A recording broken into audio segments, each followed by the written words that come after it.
Salah satu bagian yang paling tidak asing dari kitab Kejadian dan salah satu bagian paling kontroversial dari kitab Kejadian adalah Kejadian pasal 3.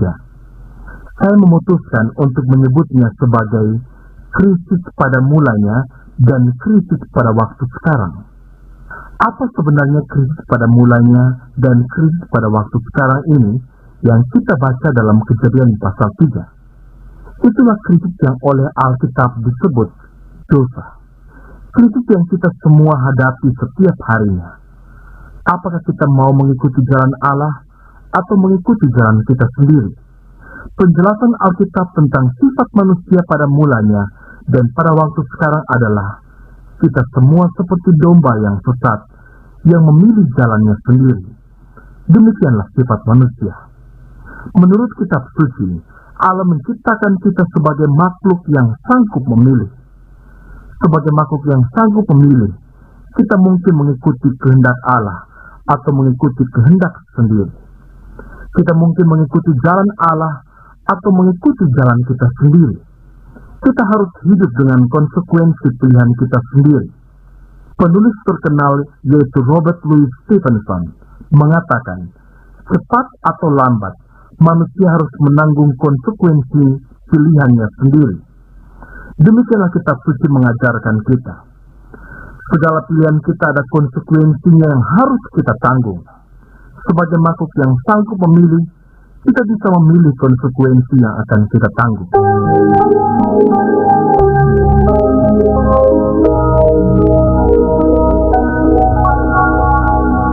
Kejadian pasal 3 menggambarkan krisis ini ketika pertama kalinya terjadi.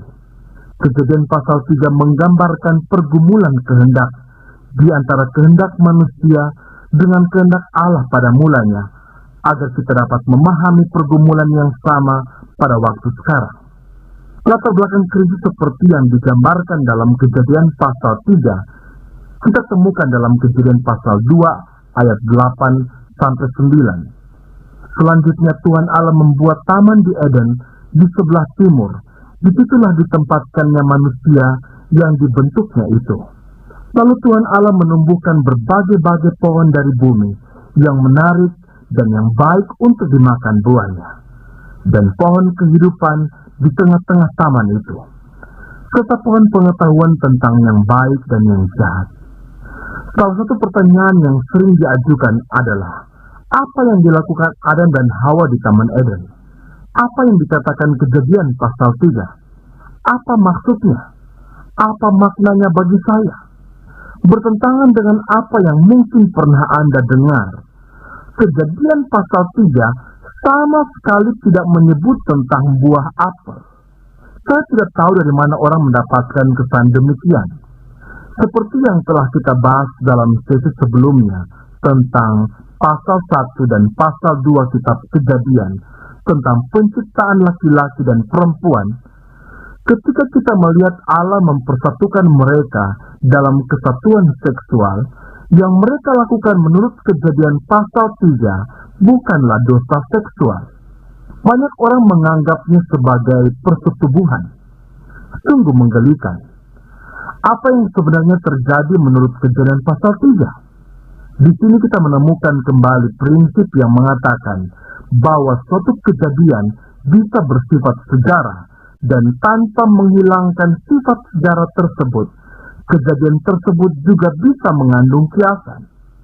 Jangan takut mendengar kata kiasan.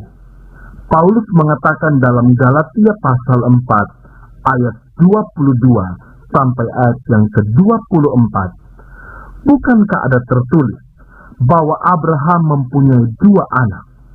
Ini adalah suatu kiasan. Jadi kejadian yang bersifat sejarah juga mengandung kiasan. Kalau Anda melihatnya dalam kamus, kiasan adalah sebuah cerita di mana orang, tempat, dan berbagai hal lainnya mempunyai makna lain, biasanya mengandung pengajaran moral. Itulah kiasan. Dalam pengertian seperti itu, kita melihat kiasan dalam Kejadian pasal 3.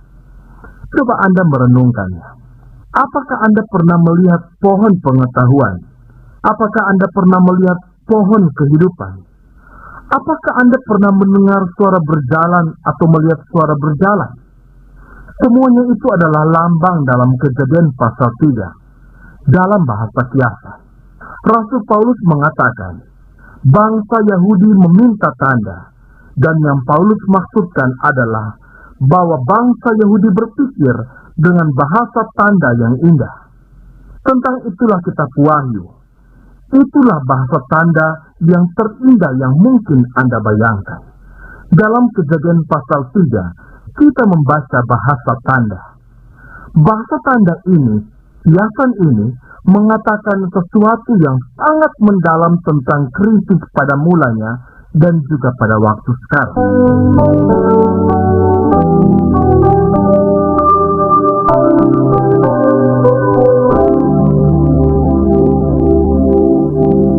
Dalam Kejadian pasal 2 ayat 8-9, kita diberitahu bahwa taman di mana Allah menempatkan manusia pertama itu akan memenuhi kebutuhan sang manusia.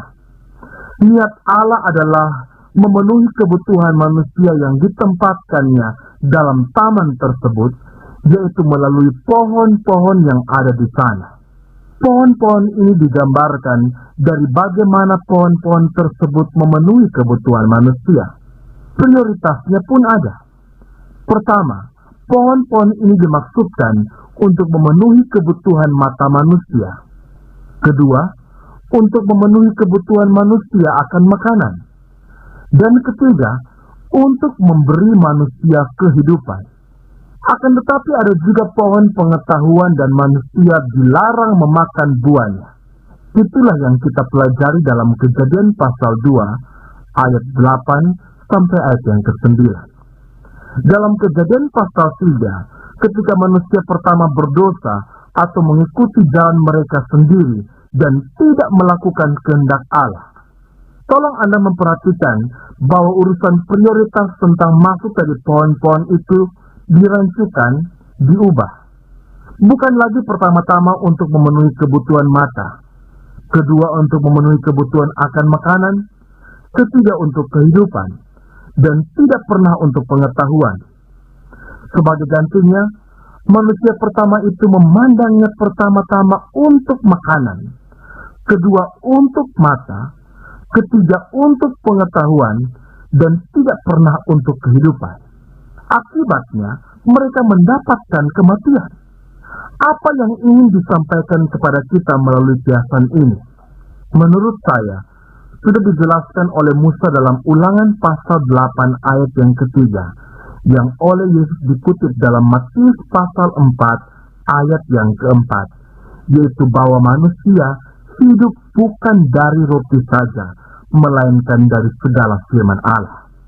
Dengan kata lain, maksud firman Allah adalah agar manusia tahu bagaimana seharusnya ia hidup. Manusia hidup bukan dari roti saja atau dengan berupaya memenuhi segala kebutuhannya dan berupaya memuaskan segala kebutuhannya. Bukanlah demikian seharusnya manusia hidup. Apabila manusia benar-benar ingin hidup, seharusnya ia bertanya, "Ya Allah, bagaimana pendapatmu tentang hal ini? Apakah ada firman-Mu tentang hal ini? Apakah Engkau memberikan penyataan atau wahyu bagiku tentang bagaimana seharusnya aku hidup?"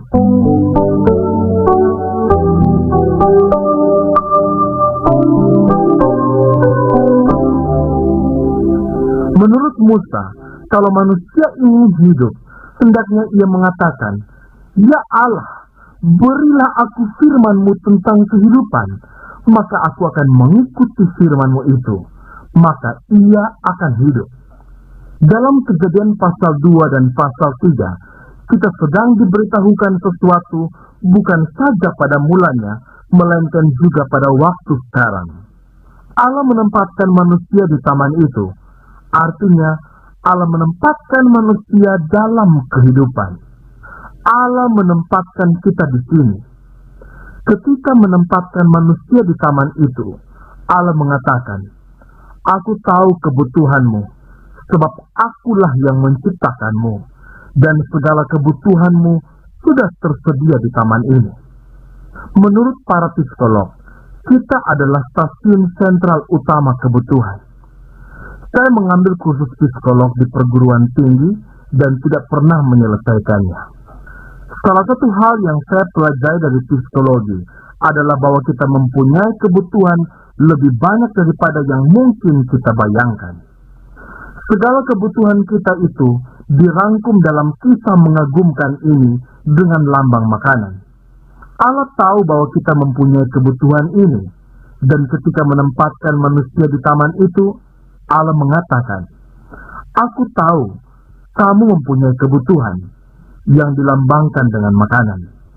Kalau engkau mendahulukan penyataan atau wahyuku, pohon yang memenuhi kebutuhan matamu itu, baru menafsirkan kebutuhanmu akan makanan, maka engkau akan mempunyai kehidupan."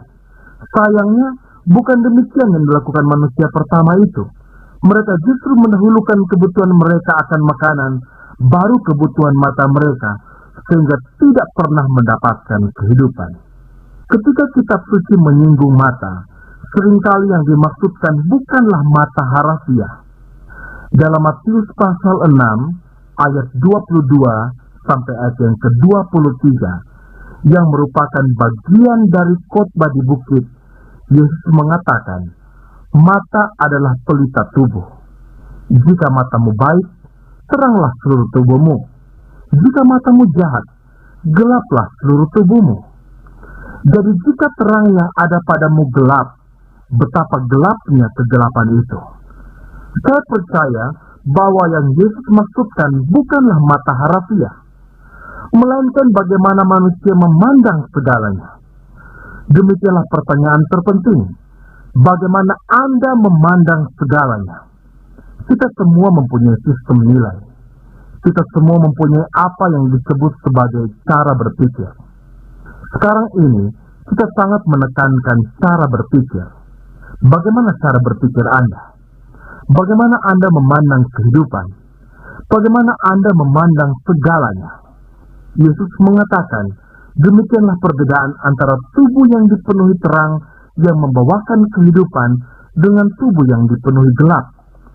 Kalau cara Anda memandang segalanya adalah utuh, maka tubuh Anda dipenuhi dengan terang. Akan tetapi, kalau cara Anda memandang segalanya tidak utuh, maka seluruh kehidupan Anda dipenuhi dengan gelap. Demikianlah Allah menempatkan manusia di taman itu dan mengatakan, "Aku tahu segala kebutuhanmu. Percayalah bahwa kebutuhanmu yang terbesar adalah penyataan atau wahyu dariku."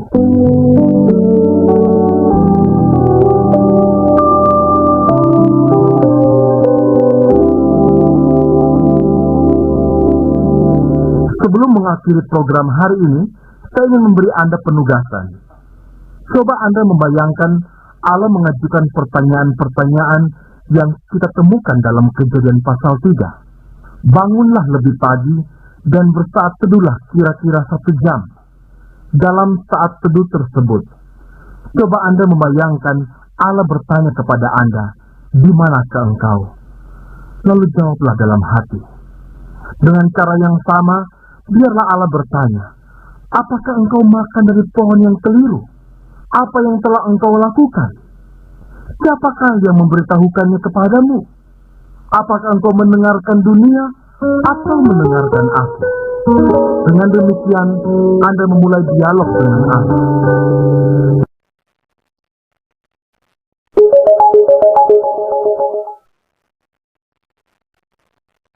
Kita fokus pada pertanyaan-pertanyaan yang diajukan Allah kepada manusia pertama di Taman Eden.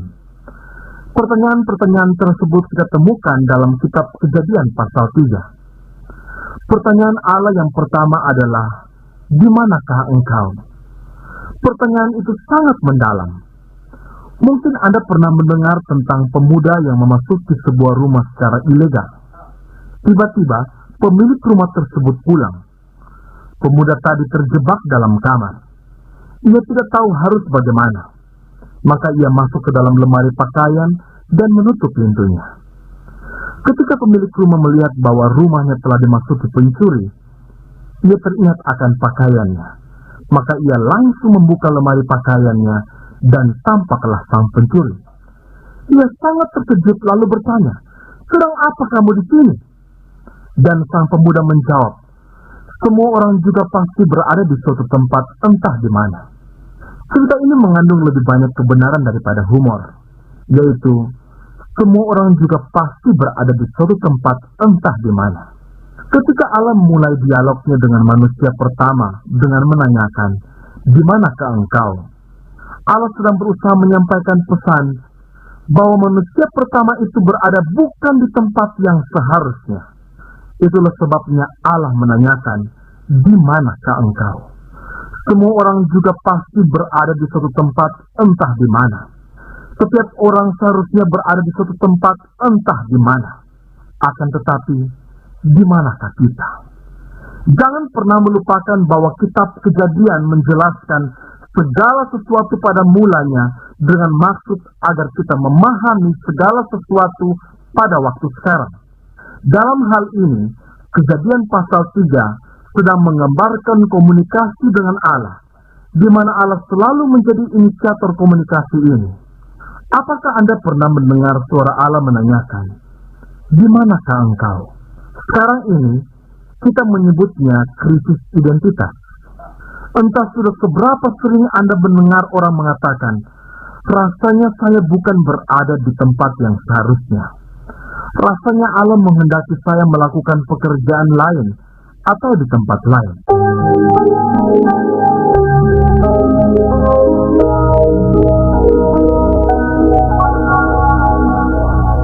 Pertanyaan tersebut menuntun kepada pertanyaan berikutnya, yaitu, siapa yang memberitahukannya kepadamu? Ketika Allah menanyakan, "Di manakah engkau?" jawaban manusia pertama adalah, "Aku mendengar suaramu. Aku tidak terlalu jauh darimu sampai tidak mendengar suaramu.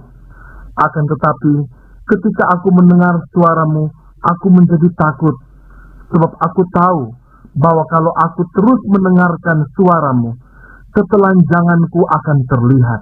Aku tidak mau ketelanjanganku terlihat, maka aku bersembunyi." Banyak psikiater mengatakan bahwa hal itu sangat menjelaskan sifat manusia. Seorang ahli terapi yang terampil akan berusaha membimbing orang untuk melihat kebenaran yang harus mereka kenal agar terbebas dari masalah mereka. Para ahli terapi mengatakan bahwa orang paling tidak mau menghadapi kebenaran. Padahal kebenaran itulah yang akan membebaskan mereka. Itulah sebabnya mereka bersembunyi. Kita bersembunyi dengan berbagai cara. Mungkin kita bekerja terlalu banyak. Mungkin kita bermain terlalu banyak. Mungkin kita tidur terlalu banyak. Mungkin kita makan terlalu banyak. Kita melakukan berbagai hal terlalu banyak. Kita minum terlalu banyak. Kita makan obat terlalu banyak. Segalanya demi bersembunyi, berusaha bersembunyi dari Allah yang mengasihi kita dan yang sedang berusaha menempatkan kita di mana kita seharusnya berada. Ketika Allah menanyakan, "Di manakah engkau?" mungkin kita dapat menjawab, "Aku mendengar suaramu, namun aku ketakutan, sebab ketelanjanganku akan terlihat, maka aku bersembunyi." Pertanyaan kedua adalah pertanyaan kesukaan saya. Siapa yang memberitahukannya kepadamu? Ketika manusia pertama itu mengatakan, "Aku telanjang," Allah menanyakan, "Siapa yang memberitahukannya kepadamu?" Dalam Kejadian pasal 3 ayat yang ke-7, setelah mereka makan buah terlarang, dikatakan, "Maka terbukalah mata mereka berdua, dan mereka tahu bahwa mereka telanjang." Allah belum mulai berbicara kepada mereka, namun mereka tahu bahwa mereka telanjang. Mengacu kepada hal tersebut, Allah bertanya, "Siapa yang memberitahukan kepadamu bahwa kamu telanjang?" Saya percaya bahwa yang Allah maksudkan dengan pertanyaan kedua bukanlah bahwa kita mendengar suara-suara. Ketika Anda mengatakan, Allah mengatakan kepada saya, jangan-jangan seseorang akan bertanya, apakah suara Allah itu maskulin atau feminin? Tinggi atau rendah? Bass atau soprano? Anda tidak bersungguh-sungguh ketika mengatakan Anda mendengar suara-suara. Mungkin lebih baik kita tidak mendengar suara-suara? Apakah mungkin kita mendapatkan keyakinan bahwa Allah yang mengatakannya kepada kita? Sungguh menarik bahwa dalam bahasa Ibrani-nya, pertanyaan Allah yang kedua, siapa yang membuatmu mengetahui hal itu? Apakah mungkin kita mendapatkan keyakinan bahwa Allah membuat kita mengetahui sesuatu? Jelas sangat mungkin. Saya pernah menjadi pendeta sebuah gereja di sebuah kota angkatan laut selama bertahun-tahun. Maka saya merasa seolah-olah saya ini pendeta angkatan laut. Saya pernah mendengar banyak cerita perang dan saya akan menggunakannya untuk memberikan ilustrasi. Saya pernah mendengar cerita tentang konvoi kapal yang bertemu secara rahasia pada awal tahun 1940-an. Misi dan tujuan mereka dirahasiakan. Tidak seorang pun mengetahuinya. Di dalam brankas kapal utamanya terdapat perintah-perintah yang dimeteraikan. Seharusnya pada hari ketiga di laut, sang kapten kapal utamanya harus membuka perintah-perintah bermaterai tersebut dan barulah konvoi mereka mengetahui apa misi mereka. Ternyata pada hari kedua mereka di laut, terjadilah badai. Pada hari ketiga di laut, konvoi mereka sudah tersebar di laut. Ada sebuah kapal kecil yang terpisah sendiri. Awaknya tidak melihat kapal Amerika manapun. Setelah kira-kira 1 jam, mereka melihat sebuah kapal pesiar Amerika. Maka kapal kecil tadi memberikan sinyal kepada kapal pesiar ini. Di mana kan berada? Ingin menggoda kapal pesiar tersebut menjawab, "Anda dari mana?" Maka kapal kecil tadi menjawab, "Itu rahasia." Lalu kapal pesiar tersebut menjawab, "Anda mau kemana?" Dan kapal kecil tadi menjawab, "Kami pun tidak tahu." Setelah lama tidak menjawab, akhirnya kapal pesiar itu menjawab, "Kalau Anda tidak tahu Anda dari mana, dan Anda tidak tahu mau kemana, Anda tidak perlu tahu Anda berada di mana." Salah satu masalah besar yang digambarkan dalam kitab Kejadian pada mulanya adalah masalah arah. Dulu, ada masanya ketika kita mengenal apa yang disebut sebagai prinsip-prinsip moral yang mutlak. Lalu kita menyingkirkan prinsip-prinsip moral yang mutlak tersebut dan menggantikannya dengan etika situasional, di mana segalanya adalah relatif tergantung situasinya. Saya masih teringat ketika masih kecil, saya selalu diajarkan prinsip-prinsip moral yang mutlak.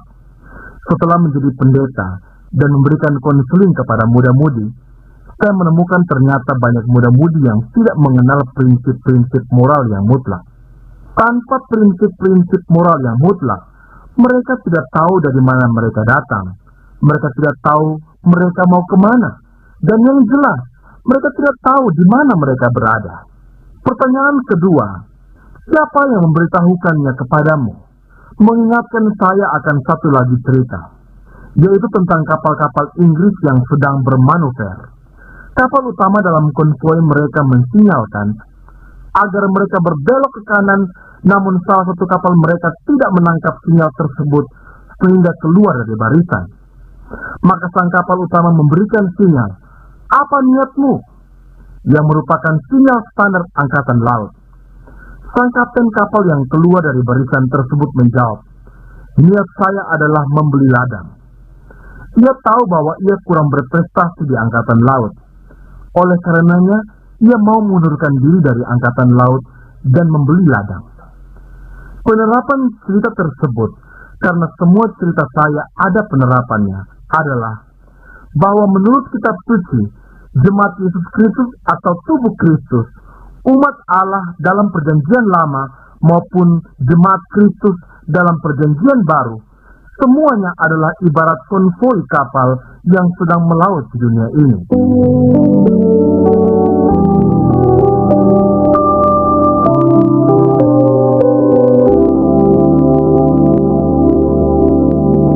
Di pusat konvoi besar ini terdapat kapal utama yang adalah Kristus yang telah bangkit dari antara orang mati.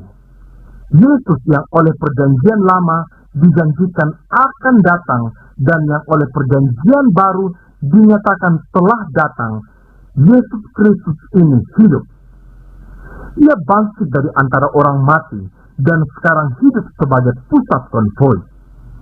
Ia terus mengirimkan sinyal kepada kita masing-masing.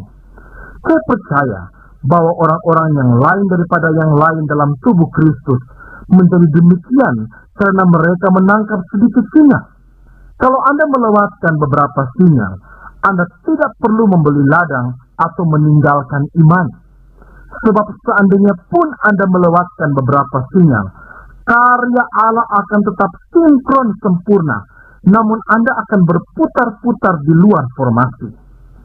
Moral ceritanya adalah begini: arahkanlah mata kepada kapal utama Anda.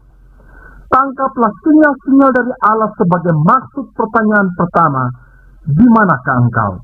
Adalah bahwa manusia itu tersesat, dan hal pertama yang harus diketahui manusia yang tersesat adalah kesadaran bahwa dirinya tersesat.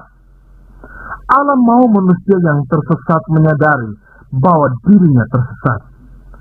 Itulah sebabnya ia menanyakan, di manakah engkau? Sadarkah Anda betapa Anda sangat tersesat? Bukan pada mulanya saja manusia tersesat, melainkan juga pada waktu sekarang. Maksud pertanyaan kedua adalah apa yang kita sebut sebagai bimbingan ilahi. Allah mau menyampaikan kebenaran besar kepada kita. Allah mau manusia tersesat menyadari bahwa dirinya tersesat. Selain itu, Allah juga mau mengarahkan langkah-langkah manusia yang tersesat. Aku akan berkomunikasi denganmu. Aku sanggup membuatmu mengetahui hal-hal tertentu. Ada suatu tempat di mana seharusnya engkau berada. Dan apabila engkau sungguh ingin mengetahuinya, sungguh ingin berada di sana, aku akan memberitahukannya kepadamu. Aku akan membuatmu mengetahui di mana seharusnya engkau berada. Pertanyaan berikutnya adalah, apakah engkau makan dari buah pohon yang kularang engkau makan itu? Kalau Anda sedang menanggung konsekuensi, kalau kehidupan Anda tidak membahagiakan, coba Anda bertanya kepada diri sendiri. Apakah hal itu karena Anda tidak mengetahui cetak biru Allah, mengabaikan cetak biru Allah, atau memberontak terhadap cetak biru Allah? Maksud cetak biru adalah agar kita mempunyai hidup dan mempunyainya dalam kelimpahan. Itulah sebabnya Allah berkomunikasi dengan kita. Itulah sebabnya Allah memberitahukan urutan prioritasnya. Apabila engkau mengikuti prioritasku, engkau akan mempunyai hidup. Engkau akan mempunyai pohon kehidupan. Adam dan Hawa tidak mengikuti prioritas Allah, maka mereka tidak pernah mendapatkan kehidupan, tetapi mereka mendapatkan kematian. Demikianlah penggambaran tentang manusia pada mulanya dan pada waktu sekarang, termasuk kita. Itulah sebabnya kita perlu datang kepada firman Allah dan menekuninya, bukan agar menjadi sarjana Alkitab, melainkan agar kita mengenal Allah, mengenal kehendaknya bagi kehidupan kita, dan sungguh berada di tempat di mana Allah menghendaki kita masing-masing berada.